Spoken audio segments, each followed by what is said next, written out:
C'était quelques heures avant qu'il ne s'arrête pour de bon.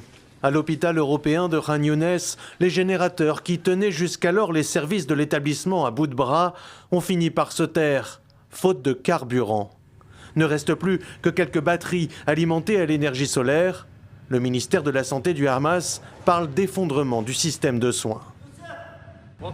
L'arrêt des générateurs d'électricité à l'hôpital européen de Gaza signifie que 70% des services médicaux fournis à l'hôpital ne sont plus disponibles. L'ensemble des services d'hospitalisation et de pédiatrie, les services de stérilisation, les services de dialyse, les réfrigérateurs de la morgue et les pompes à eau usées ont été coupés.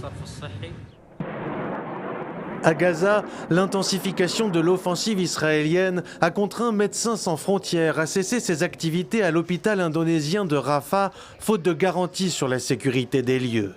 MSF, l'UNRWA, l'agence onusienne pour les réfugiés palestiniens ou encore World Central Kitchen, dans un rapport publié ce mardi, Human Rights Watch a recensé au moins 8 attaques depuis octobre dernier contre des convois d'aide et des bâtiments de travailleurs humanitaires, alors même que leurs organisations avaient communiqué leurs itinéraires et positions aux autorités israéliennes.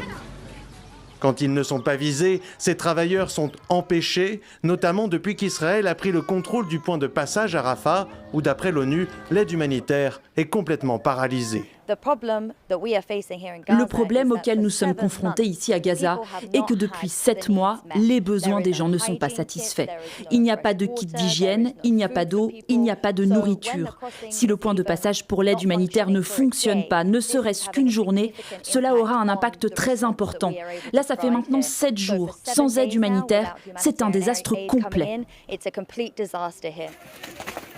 Encore faut-il que l'aide humanitaire arrive jusqu'à la bande de Gaza, ce qui ne sera pas le cas de ce convoi. Au moins 7 camions arrêtés et vandalisés par des activistes israéliens sur un point de passage.